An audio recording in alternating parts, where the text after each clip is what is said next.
Well, that sucked.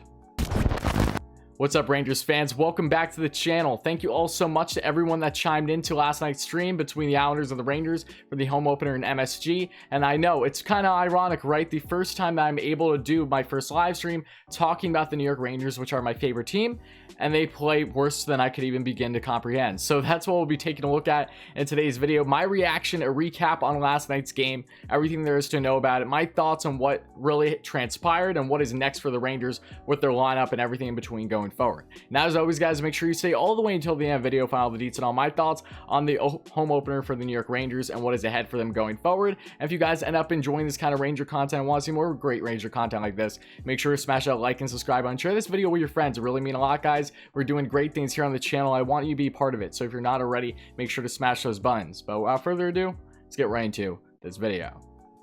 All right, Rangers fans, I know that game did not go as expected for the average fan. For me, it was something where was it disappointed? Hell yes. Am I all that surprised? Not really, but definitely was alarming no less. And there's a lot of things to take out of this game last night, and a very anticipated game, including myself. We've been waiting months, obviously, for the season to get started. With so much uncertainty, finally the season comes together, a 56-game season with a different format, different division, where we're going to be playing our rivals 8 times equally all season long. It's going to be nuts. And they start off against the Islanders in MSG, and just everything goes wrong. With all the high anticipations with Lafreniere, Kakko in his sophomore year, Keandre Miller having an amazing camp and making the team, starting out on the top line defensively for the most part with Trouba, even though I believe Lindgren and Fox actually started the game. I could be wrong, however. Regardless, a lot of great things to be looking forward to this Rangers season, and there still are plenty. I'm not going to put too much stock into one game, but a lot of things need to be addressed about this game because the Rangers got absolutely smacked left and right. Nothing went their way. They lose 4-0, as we know, get outshot 33-24 in the process. The Islanders play typical Islanders hockey like they've been for numerous years now, especially ever since Barry Trotz came into the reign as the head coach for the Islanders. They have been such a dominant defensively minded team, awfully similar to the Columbus Blue Jackets in a lot of ways, but they do have some X factors in that roster, most notably being Matthew Barzell. Barzell, just coming off of his new 3-year extension, was dominant last night, absolutely dominant. He easily could have had a hat trick. He sniped one on a beautiful little move in and out on D'Angelo, and then it snipes glove side on Igor, and he could literally do nothing about it. Maybe he could have had a chance to gain that, but for the most part, it looked like it was a clear snipe by Barzell, and just a great goal by him. Due respect, there's nothing I can do about it or be mad about, really. I'm just unfortunate as a Rangers fan. But Barzell had a dominant game. You see guys like their captain Anders Lee had a multiple goal game, almost had a hat trick, but Igor stood on his head. And for all the people throughout my live stream last night that were saying that Shesterkin was the problem, he needs to get his act together. I don't know what you're smoking. I really don't. Igor Shesterkin was by no stretch of the imagination the issue last night, and I want to make that clear. For anyone that actually watched last night's game, yes, Igor gave up 4 goals when you look at it, but how many of those goals were actually his fault? Okay, maybe you can pin him on one, but there were on-man rushes literally every second. The first goal was a clear rebound with no one to help out in the crease there, just a clear rebound for the Islanders to get on the board on the power play. The Islanders had power plays left and right because the Rangers, like a typical team that's the youngest team in the NHL would, had zero discipline in their first game after having a short training camp and no preseason. I'm not surprised whatsoever. They've done this in previous years. They had a penalty for too many men on the ice as well, which is something that they've had a huge issue with the past couple of years since this rebuild started. And then last year they had a huge issue in the first half, and then throughout the season they got better with that. And I don't really expect things to be much different to start out this season either. It's just a little different because we are on crunch time. There isn't as much time to really slack back. You know, if you go say 2-8 in your first 10 games, that might be it for your chances at playoffs at all throughout the season, because it's only a 56-game season. But getting back on this game, the Islanders were dominant. They took advantage of their power play opportunities. The Rangers had power plays left and right, and they had zero structure throughout the entire game. There was never a point in the game where I felt, okay, the Rangers are really clicking here. But when things really started to pick up, where after the Islanders already had a 3-0 lead going into the second period, the Rangers were finally getting some sustained pressure. And as they were doing that, Jacob Trouba looks like he scores a goal on a rebound. It was sudden. I didn't realize it at first because they were going for it in front of the net, and then Trouba with the backhand hacks at it and it goes in the net, but the ref calls in no goal because they did a quick whistle. And I don't care who you're a fan of or what you say, that was a clear quick whistle because Varlamov never had full control of the puck until after it was about to be knocked in. So I thought that was ridiculous. So then after that, of course, the Rangers continue to get penalized. Tony D'Angelo takes a penalty, which I thought was absolutely ridiculous because there was a clear penalty on Mika Zibanejad right around the same time, and D'Angelo barely touched the Islander, which I believe was either a high sticking or a slashing. So he goes to the box. He's pissed because he sees Zibanejad get boarded, and he's just fuming. So he slams the door shut for the PK. It's not like Doug Gilmour did the exact same thing a couple decades ago, where he literally broke the glass as he was going into the PK box. But they give him an unsportsmanlike conduct penalty because of that. Like, are you joking? So, of course, the Islanders continue to take advantage. I believe Anders Lee had his second goal of the game on that power play, but just an absolute joke. Look, I don't care how you feel about Tony DeAngelo personally. I really don't. All I care is about this team and how the players play on the ice. That's it. So when we're talking about DeAngelo's game, analytically speaking, he was the only positive defenseman on the ice for the Rangers last night. He was fuming. Granted, I know, maybe you want to keep your emotions a little bit more compact. I get it. It's especially hard for a guy like him who's been very open about his emotions on the ice for sure, but he slams the door, which I don't think should have been a penalty at all. Like, how soft is the NHL now where we have to penalize guys because they simply slam the door shut that they're a little pissed? Like, are you joking? Is that really what the NHL is coming to? But all bias aside, and I mean this wholeheartedly, this game was atrocious officiating wise. The Rangers, with any single chance that they had of making something happen, the officiating did not go in their favor. And then shortly after that, the no goal for the Rangers, then a goal happens down the other end of the ice, another 2-on-1 for the Islanders. Anders Lee, the captain's looking for the hat trick, and Igor Shesterkin makes a stellar save, and then he gets bulldozed really right in the head by Jordan Eberle, falling into the net. Igor's shaken up after the fact, but the puck goes in long after Igor is hit, when he was still, for the most part, fully in the crease, and Eberle crashes him in the net. They call it a goal at first, so they make David Quinn have to challenge that damn call to then go right back and say that, yes, this was clearly a situation where there was goaltender interference before the puck went in. Yeah, no doubt. Anyone that was watching the game knew that. There was literally zero calls that went the Rangers game the entire night, which was a little baffling, especially in MSG. Okay, maybe you think it's at least even. No, that wasn't the case. And I'm not using this as an excuse, guys, for Islanders fans watching this, for whoever's watching this. Even if the Rangers had all the officiating going their way, I don't think they would have won that game. The Islanders were the better team from as soon as the puck dropped in that first period all the way throughout the game. There were some times where the Rangers got sustained pressure in that second period, but they were kept around the corners. They were kept around taking shots outside the entire game. The Islanders had a very stereotypical game, and they came out victorious in the end. Kudos to them. They won fair and square. But when it comes to officiating, it was a joke, an absolute joke. So now let's get into the bigger issue with this game and the biggest controversy outside of, Igor giving up 4 goals, but that was not his fault, and it really drives me nuts that people are saying this one game in. You really need to check yourself. Please, guys, just watch the games. You actually know what's happening if you pay attention, so please do just that. I say that with all due respect. But getting on to David Quinn now.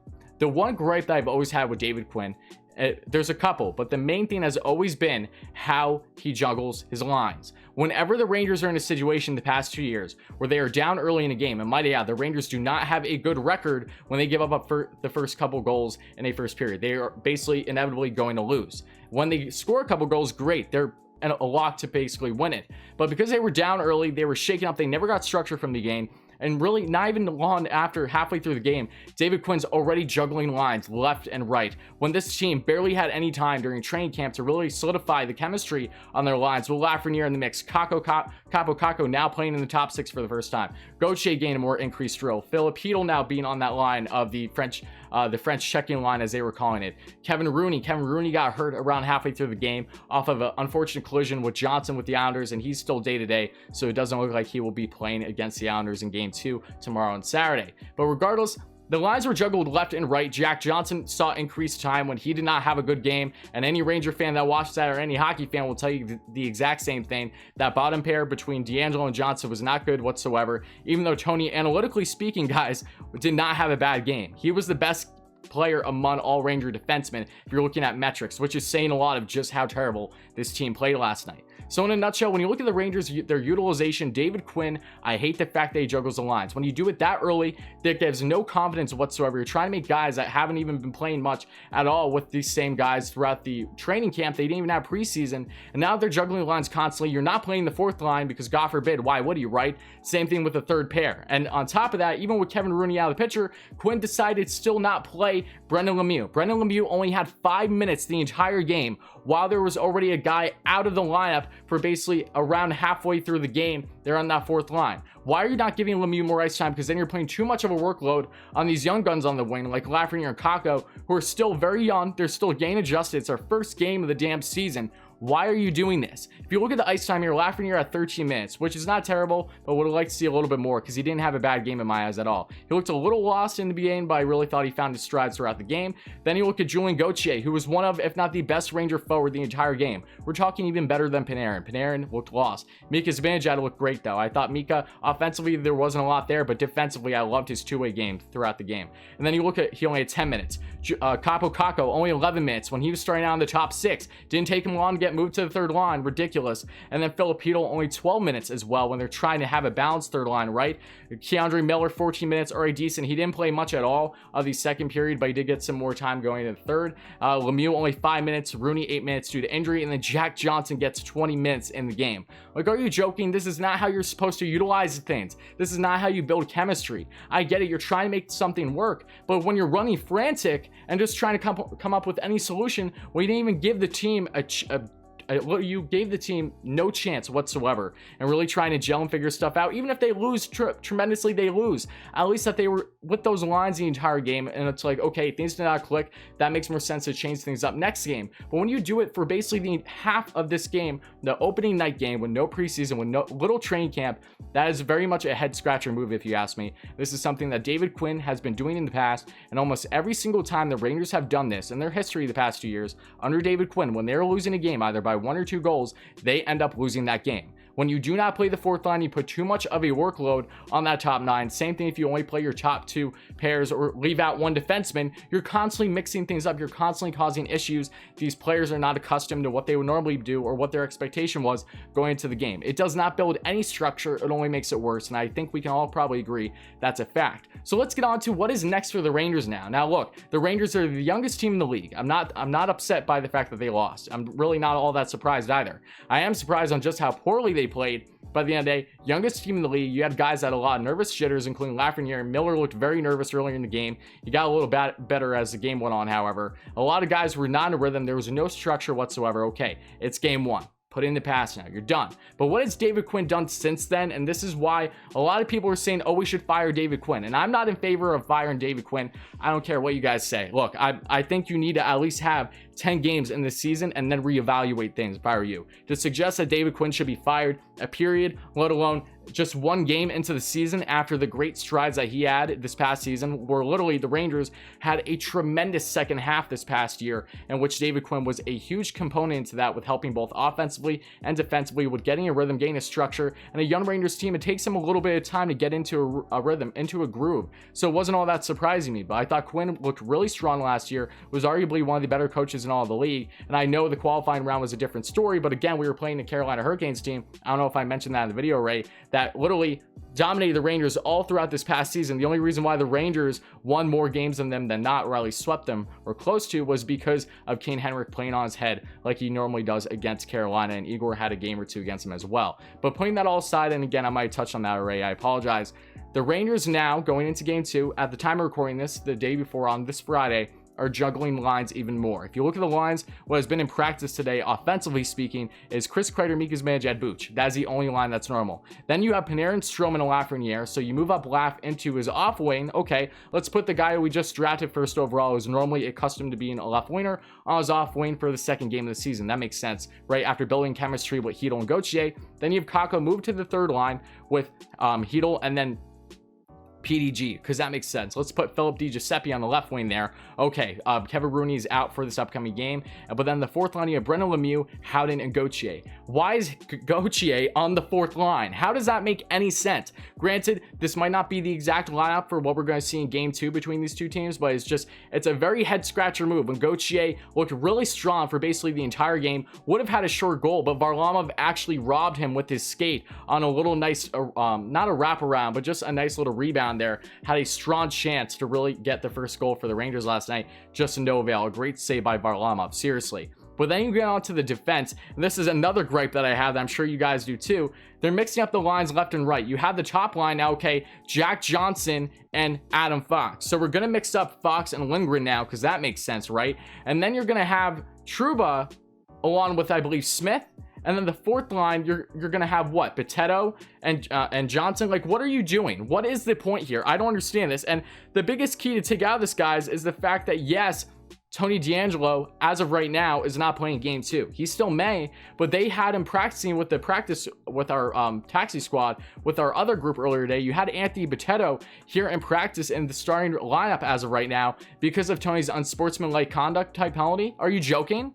Like, are you really joking? Why are you doing that? That makes zero sense. Again, I don't care how you feel about it personally in regards to Tony. I seriously don't. So don't bother telling me in the comments. I'm just going to delete it right away. I'm not here for that BS. All I care about is the Rangers and this roster. So when it comes to Tony, I do not agree with that unsportsmanlike conduct penalty at all. I thought that was a very soft call by the refs, as was that call on him in the first place. There should have been a call on the Islanders, but no. And then you go on to give him the double minor because of that unsportsmanlike conduct penalty. And then you're going to possibly bench him here in game 2 when statistically speaking, analytically speaking, metric speaking, he was the only positive defenseman for the Rangers in game 1. And his reasoning for that, especially also with Kakko dropping down to the third, Lafreniere moving up to the second. Here's what David Quinn says, and I quote, according to Vince McCurgliano, who's a great beat writer for the Rangers. He says, "It's not just a message to Kakko, it's a message to everyone. If someone plays better than you, they should get a better opportunity." Then why is Jack Johnson getting more playing time is my supposition. Why is Gauthier, who was arguably the Rangers' best forward outside of Zibanejad in that game 1, on the 4th line now? How does that make any sense whatsoever? So that is my big frustration, and that is here me venting to all you lovely Ranger fans. So let me know your thoughts in the comments below. How do you think game 2 is going to go? Again, another rematch between the Isles and the Rangers. What a great rivalry this is. I'm looking forward to it. I will not be live streaming this game because I'm going to be busy over the weekend, unfortunately, but I will hopefully be live streaming at least 1 or 2 more games next week and beyond. And after the upcoming week schedule for the Rangers, I'll be doing our Rangers review once again, episode 2 with Statboy Steven, breaking down all that transpired with the Rangers the past week. So stay tuned for that. That'll probably be out a week from now. So not this upcoming weekend, but the following weekend. So I hope to see you guys there. And thank you again for chiming in and hearing my rants. I hope I try to rationalize things for you. And again, we can gladly agree to disagree on points. We can gladly agree to disagree on how we feel about David Quinn. I don't think Quinn should be fired, but these are very suspect moves making for a time where there's literally zero time to lollygag. And if you're trying to build structure, you're trying to build chemistry, why are you constantly trying to rotate things and give upper hands to certain players that really, statistically speaking, were not deserving of it? And to bench a guy like Tony, who, again, regardless how you feel about him, has a crucial part in this lineup, it's beyond me. So I don't know if he's going to be playing tomorrow night. Time will tell, but that is my rant. I hope you guys enjoyed. So let me know your thoughts in the comments below, Rangers fans. How do you think that they are going to fare in game 2 against the Islanders? And how do you think that things really are going to be going overall in the future? Are you feeling confident? Or are you just thinking, okay, this was a bad game, hopefully they bounce back? Because I'm going to stay optimistic as always. I'm never going to not be. Trust me, I don't think there's too much to worry about. Just a lot of head-scratching moves already, just 24 hours in after that game transpired, and it's a lot to take in, and a lot of emotions are high with a lot of Ranger fans, including myself. So let me know your thoughts. Again, guys, it really means a lot. Make sure to hit that like and subscribe button. As always, if you ended up enjoying this kind of Ranger content and want to see more Ranger content like this, again, I probably won't be recapping every game for the Rangers season, but I definitely will be recapping some. So I hope to see you guys there for all of them that I do take part in. Thank you again, guys, and I'll talk to you soon.